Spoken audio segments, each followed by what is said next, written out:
Welcome to Davao City, where our beautiful coastlines are facing pressing issues, marine pollution. Today, we'll explore a remarkable initiative that turns plastic waste into treasure.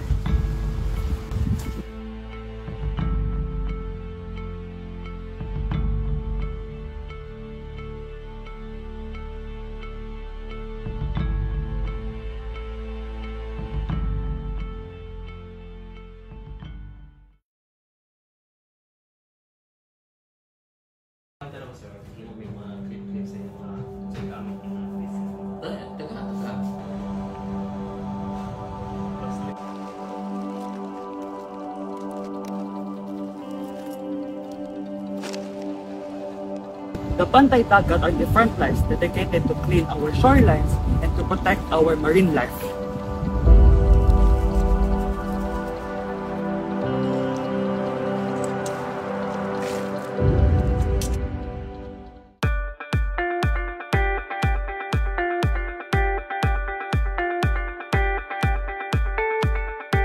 The heart of this initiative are eco-blocks, innovative construction materials that is made out from plastic waste and cement.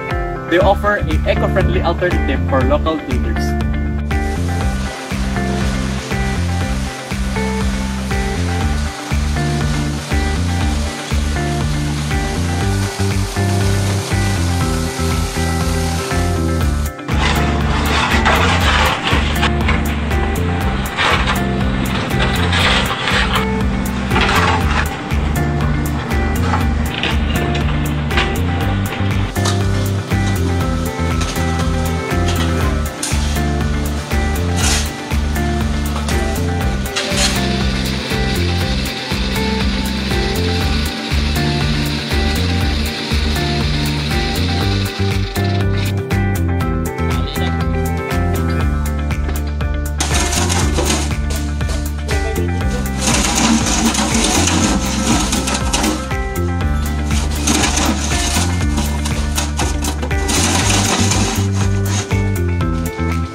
Sanit.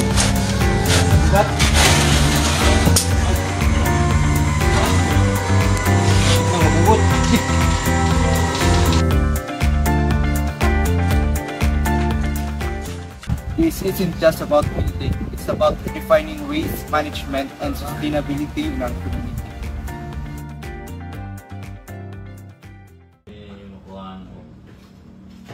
We spoke with Sir Rafi Bermejo, the president of the Bantay Dagat Executive Board, to understand the vision behind the EcoBreeze. What inspired the EcoBlock initiative, sir?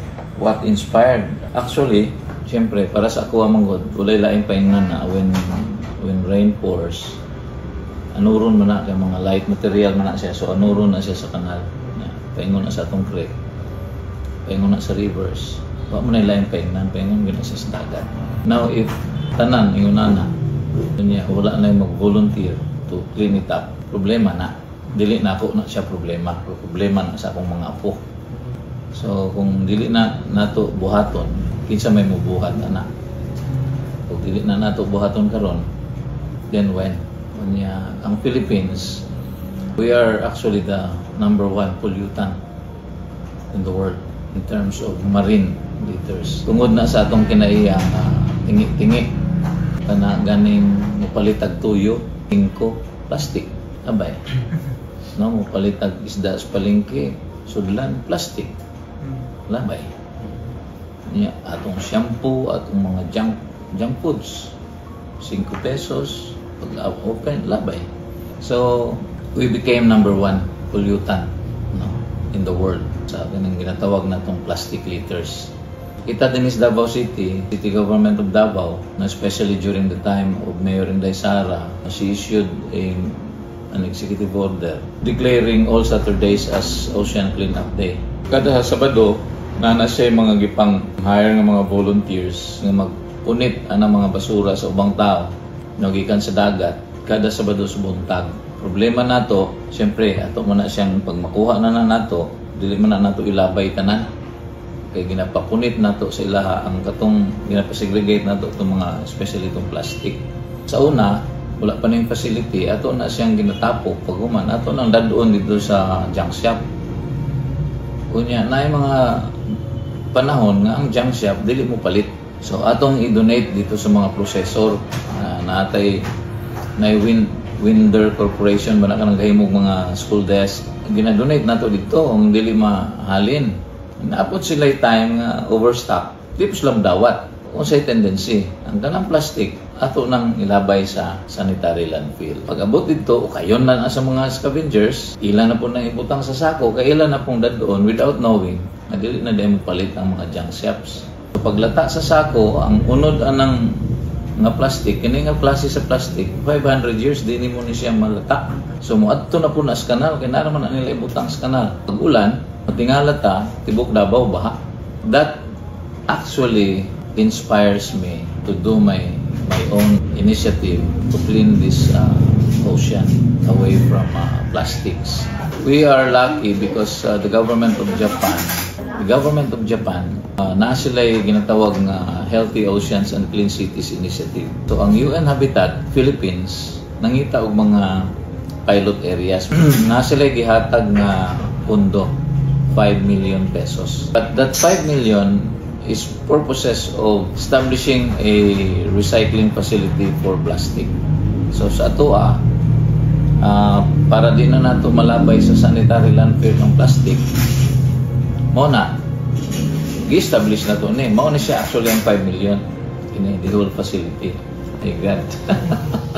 I hate drugs. So ako, my God, I hate plastic waste. What challenges have you faced in the recycling process? Kasi naghana. Challenges, number one, this facility was given to us without money to operate. We have cost. Ang cost na to din nag-rent of space. Before na to mapaandar ang machine, we need a lot of electric power to generate. Kay 25 horsepower ng atong isa ka machine to shred. Kunya, kung mapaandar ni mo na siya, imong kuryente din initially, among kuryente din sa pagpaandar, abot na yun, 12,000. Kung sa kahaog amo na siyang i-maximize. Kunya, that cost, we cannot put that cost as part of the production cost of our hollow blocks. Otherwise, di po na mahalin. Dili siya mahalin. No? Wala mo palit. Atong i-include ang shredding cost sa plastic sa atong product. Okay. Wala may shredding cost ng uban. Even before we can put up electricity in this facility, part of the challenge really is how to prolong, maintain the facility. Wa pa ko mag-isgot o allowances, personal services sa mga tao. Mao na nga naningkamot gyud ko nga mo increase ang production capacity, otherwise matulog ka din pagmata na to, pahawaon ka sa landowner, and then putla na ta kuryente, and so on and so forth. What message do you hope to convey through the work with EcoBricks? To users of EcoBricks, halimbawa kini mga contractors, no, developers, I hope you will patronize and help us, because when you do, as if you yourself are cleaning the oceans every week now away from plastic litters. Can you imagine, we are recovering 916 kilos of waste, mixed waste, every Saturday, and 24.6 of it are plastics. Now, if you will patronize our product, you are actually directly helping us clean the shore. And you're not only helping cleaning the shores, but number one is you are preserving environment for the future. So, ikaduha, para sa mga wa pa magkat-on, no? Sige, panglabay na ilang mga basura. My God, stop it, no? I mean, you do your share. Appealing to this kind of people to stop throwing your waste. Daghan og mahimo sa plastic. Dili lang galingon pa rin mo blocks and bricks. Gana siya actually ang nag-inspire sa ako personally. Ma-develop ang advocacy, to protect the environment.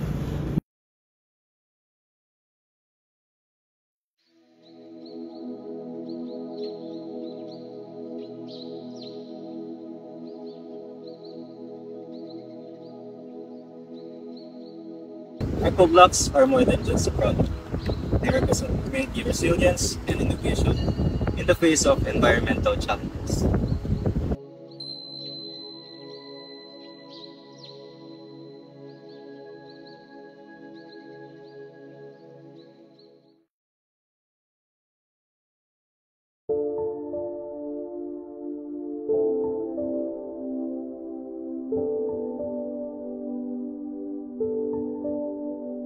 Ano po ang role niyo po dito sa company? Kuhaan ko divers ko sa bantay dagat.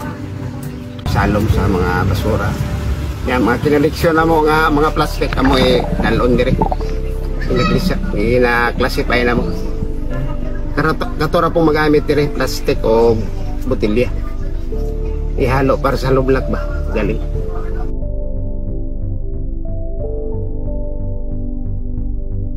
The Eco-Block initiative is transforming waste into opportunities. Together, we can support a cleaner Davao and inspire other communities to follow suit.